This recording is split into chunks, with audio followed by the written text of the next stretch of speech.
আমার সোনার বাংলা, আমি তোমায় ভালোবাসি। চিরদিন তোমার আকাশ, চিরদিন তোমার আকাশ, তোমার বাতাস আমার প্রাণে। ওমা আমার প্রাণে বাজায় বাঁশি সোনার বাংলা, আমি তোমায় ভালোবাসি। ওমা ফাগুনে তো রামের বনে প্রাণে পাগল করে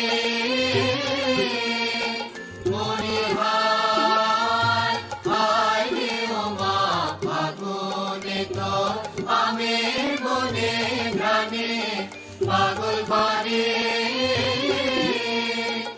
ওমা ঘ্রাণে তোর ভরা থেকে কি দেখেছি আমি, কি দেখেছি মধুর হাসি সোনার বাংলা, আমি তোমায় ভালোবাসি। কি শোভা কি ছায়া গো, কি স্নেহ কি মায়া গো, কি আঁচল বিছায়েছ বটের মূলে নদীর কূলে কূলে।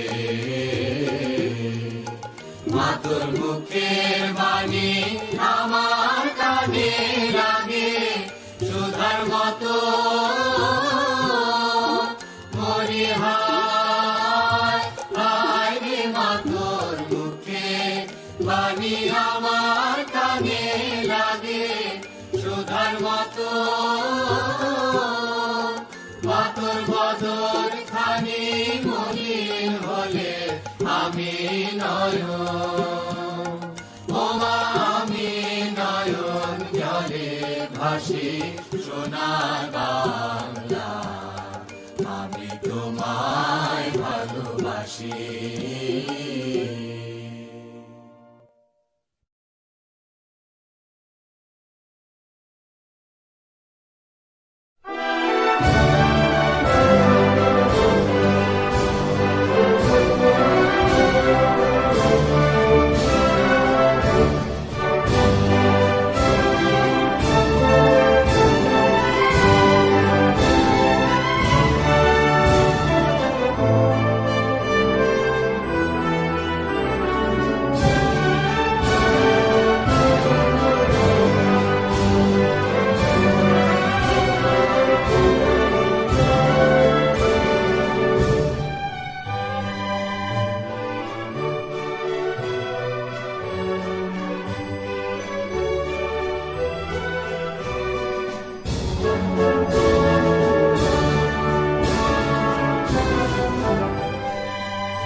Bangladesh has just witnessed a regime change.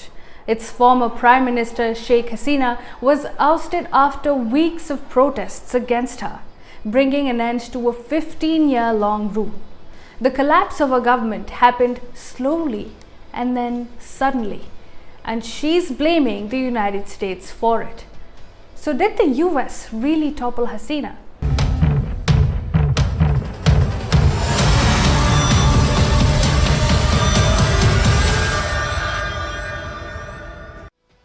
It was Monday, the 5th of August this year.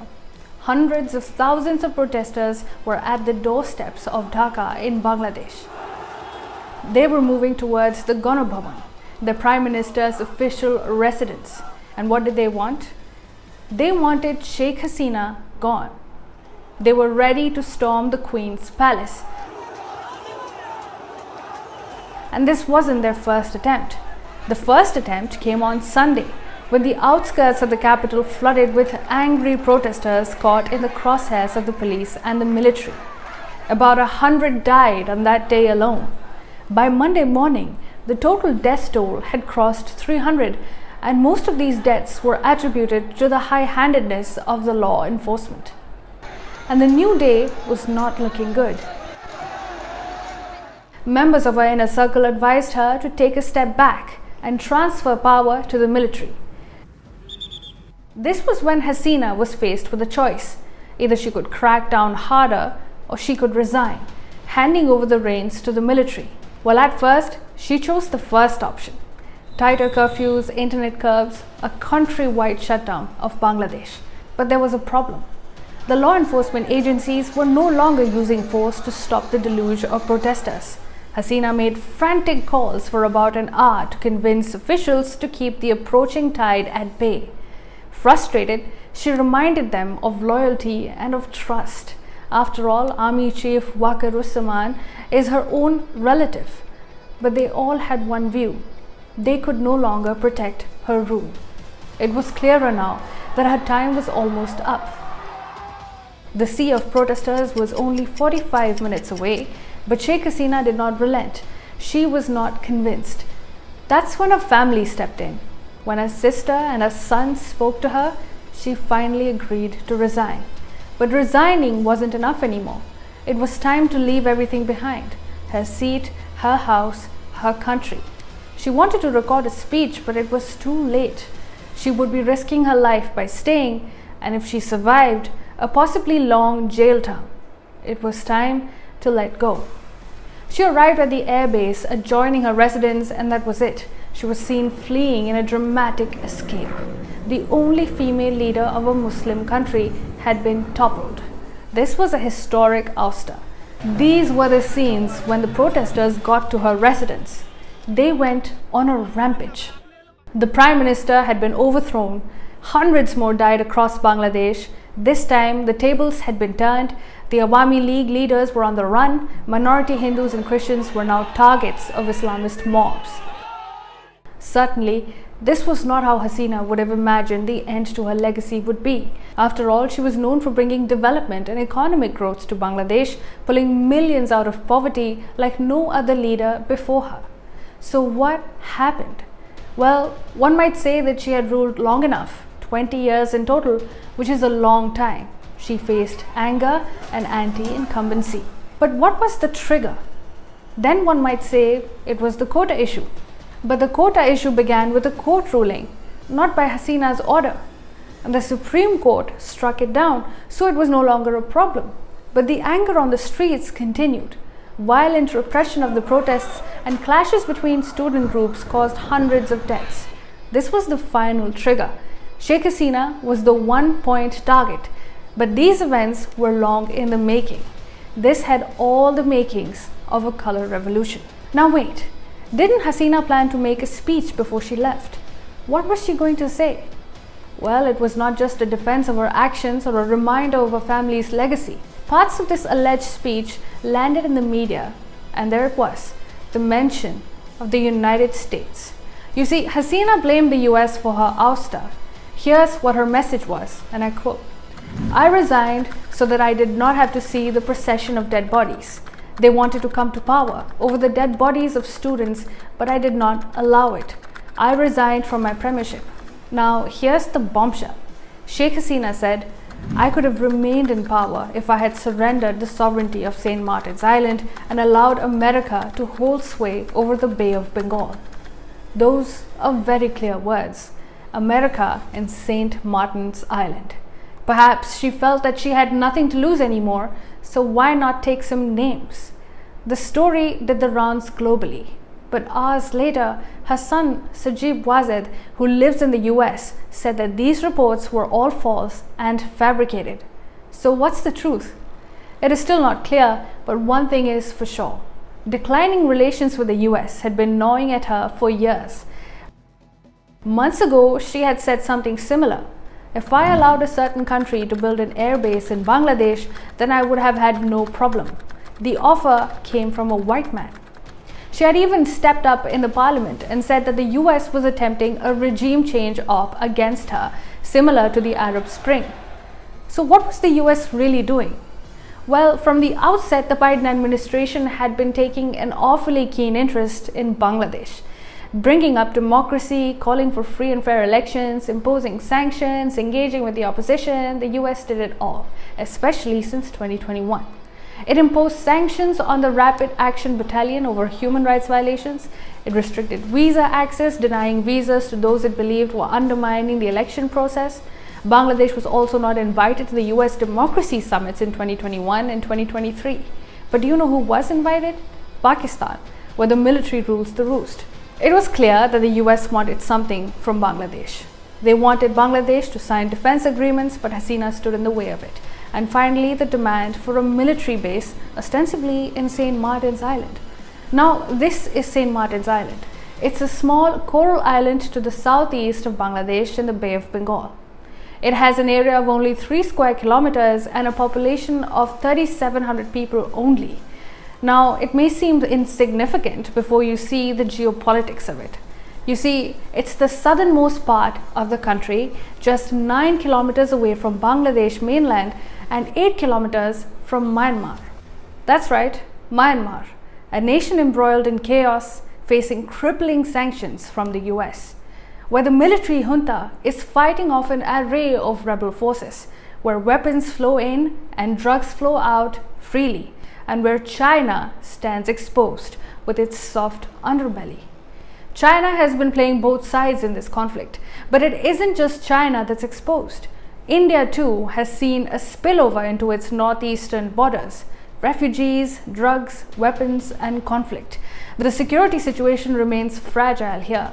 And then there's the larger Bay of Bengal, flanked by India in the east and Southeast Asia in the west. With a base in St. Martin's, the US would effectively become a major player in the subcontinent, competing with China but also putting a check on India. It could monitor naval activities from up close. It could enter into conflicts. Essentially, it could do a lot more than it can do now. So did the US punish Hasina by toppling her regime? Well, one can never say for sure. But what is known is that the USA is known for 72 regime change ops in the Cold War alone. By 2000, the number was pegged at 81, and dozens more followed through the Arab Spring. Democracy is always the promise of these revolutions that topple regimes, but the outcome is often different, as seen in the Arab Spring. One autocratic ruler is swapped for another one. Nothing changes except who the new regime favors. Just look at who was installed to power within days of Hasina's ouster. Muhammad Yunus. He's the new interim head of the caretaker government, selected by so-called student leaders, an exile leader who fell out with Hasina a decade ago when he tried to set up his own party and was allegedly part of a plot to replace her. Now, he's a Nobel laureate, but a controversial one, because the work he won the Peace Prize for, the Grameen Bank offering microloans to the poor, was hardly a success. It imposed very high interest rates, giving way to a new breed of loan sharks, and faced charges of bribery and corruption. Yunus was in fact convicted and went into exile in Paris. But Yunus remains a darling of the West. You see, he and the US establishment go way back. He has been close to Bill and Hillary Clinton for more than 2 decades. Long story short, the US allegedly lobbied for Yunus with the Nobel Committee.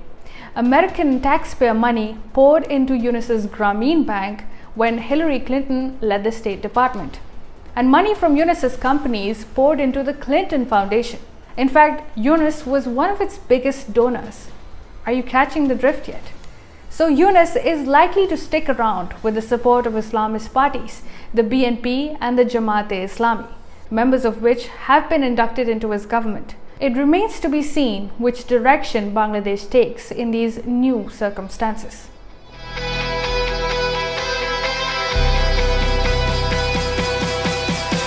All right, Alexander, let's talk about the situation in Bangladesh. We did get a coup. That's the way it looks. Actually, the coup prime minister has said it was a U.S. coup, so she's come out and said it was a coup. The United States denies that it was a coup in Bangladesh, but we do have an interim prime minister, Yunus, who does appear to be a type of Juan Guaido character for the United States, someone who comes from their side of things, who's gone through the process that they put leaders through in order to put them into leadership roles in other governments. So we have him in place, and we have some indication, at least from the coup prime minister, as to what all of this was about. Basically, this was about control of the Bay of Bengal, and obviously this is something that India and China will probably have to address if this was indeed what the coup was about. Yeah, I think I'm absolutely sure that this was a coup. It's, I mean, if you want to look at the sort of, the way it was set up. I mean, Brian Baletic has done a good program about this on his channel, but I mean, I've no doubt it was a coup. And all you have to do is look at the person who's taken over. Yunus is somebody with a very, very long connection to the United States, going all the way back to the 1960s. He is very strongly pro-American. He's very hostile both to India and China. And the whole way in which the events were executed is just very consistent with the whole colour revolution format, protests by young people, students as they're called, and many of them are, of course, students, but protests about them, stories spread about violence against the protesters. I mean, there may have been violence against the protesters, I'm not saying, but we always get stories about violence against the protesters in this particular type of scenario. Then the police and military who are expected, who might have been expected to stand behind the constitutional and democratically elected prime minister, which is what the prime minister was. It's important to remember this. Anyway, they melt away. Perhaps they've been bribed. Perhaps they've been persuaded. Maybe many of them are not particularly enthusiastic about her for all kinds of reasons. But anyway, they melt away. And she is forced to take the helicopter and fly off to India and go into exile. And everything collapses around her. And then the new person steps in, interim prime minister, and he's absolutely, as I said, the kind of person that you can imagine handpicked by the United States. And we've seen this play out place after place and time after time. If you want me to say which one it resembles most closely, it is the Maidan events of 2014 in Kiev. I mean, it's almost exactly the same as that. And the explanation, I think the ousted Prime Minister Hiroshima, has provided it. The Americans want a naval base in Bangladesh so that they can control the Bay of Bengal. By the way, this is one of those bad ideas that has been floating around in the Pentagon for a very, very long time. I can remember that it was being I actually can remember this. It was first being debated in the early 1970s, late 1960s. I mean, it goes back all that way. The Americans then lost interest in it for a while because, firstly, Bangladesh became independent of Pakistan, and started to tilt a bit more towards India. This was in the 70s. Then the US and China, and that base, that naval base was really principally targeted at China. In those days, the US and China had a long period of very good relations. But now, of course, US relations with China are not so good. In fact, they're very bad. The US sees China as its adversary. US relations with India, which has been historically the country that has had the closest relationship with Bangladesh. It was the Indian Army that intervened in Bangladesh in 1971 and helped Bangladesh achieve independence from Pakistan. Anyway, India's relations with the United States are not so good anymore either. So you have a coup, you get the naval base. Eventually they will get their naval base. The American warships will be able to operate in the Bay of Bengal. And that was why Hiroshima had to go. And that's why the coup happened. I am not saying, by the way, and this is an important point to make, that there were not reasons for discontent within Bangladesh. That there is no doubt that definitely were. There's been inflation, there's been economic issues, there was issues about a government recruitment and education recruitment policy, not issues in themselves which one would have expected would lead to the collapse of the government. And as for the economic situation, yes, it is true that there has been an economic boom in Bangladesh. Yes, it is also true that the benefits of that boom have been very unevenly distributed. But that is what often happens in countries like Bangladesh. And usually you do not expect events like this to take place spontaneously in countries which have had a prolonged economic upswing. So yes, I think this was a coup. I've set out why. And the objectives, it seems to me, are very clear. And it will prove horribly counterproductive in the end, both for Bangladesh and, dare I say, for the United States also. Because India and China are going to have to respond to this. I mean, how do they view this? Well, they don't view this with any favor. I mean, China, of course, is extremely concerned about the potential establishment of another US naval base in the Bay of Bengal. China, of course, does not have a coastline in this area. But if there's American warships in the Bay of Bengal, well, conceivably, I'm not sure about ranges and things of this kind, but you could perhaps imagine US Navy being used to launch strikes against Chinese positions. And of course, it also enables the US to put pressure on other countries in this area. Myanmar, Thailand thinking about joining the BRICS, for example.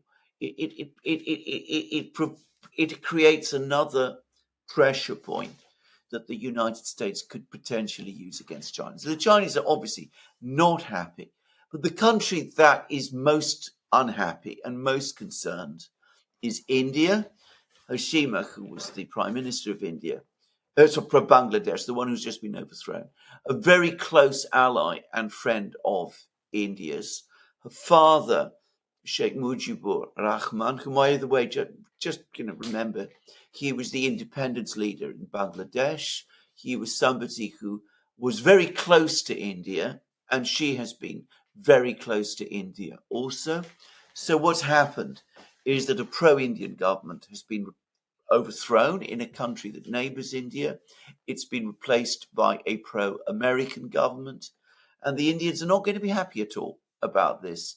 And perhaps not coincidentally, they have been making moves over the last period of time to try to improve their relations with China. Jai Shankar, the Indian foreign minister, and Wang Yi had a meeting in Laos. This is before the events in Bangladesh took place, but you could see the build up to it. They had a meeting in Laos, which apparently went very well. They're now again trying to come to terms about the tensions on the border. The Chinese media has been pointing out to the Indians that, look, we're not really your enemies. We're not trying to overthrow you. The US is much more your enemy than we are. And of course, the Indians have to worry that what happened in Bangladesh might be attempted by the US in India itself. Not, I think, directly. I don't think the US believes that it can mount a colour revolution against the Indian government. India is huge. I think it'd be almost impossible to do that. But there are lots of places within India itself, Kashmir, other places as well, where if you wanted to create trouble for the Indian government, you could. And I think that this is a signal to the Indians from the US that if they step out of line, go on doing what they're doing, pursuing their independent policies, the full force of the United States will be turned upon them. And I don't think the Indians, for all kinds of reasons, can sacrifice their independence in that sort of way. So they're going to be looking for friends. And that can only mean the BRICS, and that can only mean some kind of a reconciliation with China. Yeah, I mean, the big question is why now? Why did they decide to pull the trigger on a Bangladesh coup? Because you said this has been in the works for a long time, but the United States, the Pentagon, they never went through with it fully. But for some reason, they decided to pull the trigger now at this moment in time, and the only logical explanation is they're getting nervous at seeing BRICS, at seeing rapprochement between China and India, at seeing India becoming much more independent, sovereign, more powerful. It's becoming a much more powerful country. So, to me, it seems like this was a panic move in a way, but a move nonetheless to say, okay, well, we're going to establish our naval base here, right next to you, and here we are. So don't get out of line. Correct. That's exactly what it is, and I think this is how it will be seen in India. I mean, this will be seen as a very, very unfriendly act. Indian-American relations have been deteriorating for some months. The US expected that India would go all into an alliance with the US against China, and that hasn't really happened. India is a member of the Quad, but the Quad has never morphed into the kind of anti-Chinese alliance that I think the US thought it would. And of course, India maintains and preserves this very long established and very popular in India relationship with Russia. So I think that the Americans have been very frustrated with India. And you've been seeing for for quite a few months now, a sort of drumbeat of criticism of India coming from the US and Western countries. So a couple of months ago, there was complaints about the fact that various Sikh separatists in Canada and the US had been assassinated, supposedly by Indian agents. There were suggestions that Prime Minister Modi himself was implicated in those assassinations. You remember, we talked about it at the time. We said this looked like a warning shot directed at Modi. We had, and it was also staged even as India was on the eve of the G20 summit meeting in India, which Modi was hosting. So all of those stories appeared then. So anyway, and then after that, we had more criticisms of India during the parliamentary elections, attempts to spin the elections as an electoral defeat for Modi, even though he's been re-elected for the third time, which is only one other Indian Prime Minister, Jawaharlal Nehru, has ever achieved that. But anyway, they came after Modi then. There's been a drumbeat of criticism, which has been steadily growing. Now, he went to Moscow a couple of weeks ago, if you remember, met with Putin. Lots of economic agreements agreed at that time. And he's trying to balance that by a trip to Ukraine, though that has not yet crystallized and appears to have been postponed, perhaps to the end of this month. But anyway, they're now taking a much more aggressive step with this coup in Bangladesh, which will only land them with more problems. The Indians and the Chinese more likely to sort of converge with each other. The Indians and the Chinese inevitably hostile to this government in Dhaka, in Bangladesh. Bangladesh, a country that is not fully stable anyway. It's been through an economic boom, but it needs a lot more investment to develop economically. In order to develop economically, it needs good relations with its neighbors, India, and of course China, which is perhaps the only country that could invest in and which might be interested in investing and building up Bangladeshi infrastructure, which Bangladesh urgently needs. All of that has been sacrificed again to a geopolitical game, which to my mind has absolutely no value. The US won't gain anything in the end. Bangladesh won't gain anything in the end. All that's going to happen is that the region is going to become more unstable. All right, we will end the video there, theduran.locals.com. We are on Rumble, Odyssey, BitChute, Telegram, Rockfin, and Twitter X. And go to the Duran shop, pick up some merch like the t-shirts we are wearing today with country flags right here on the sleeves. Take care.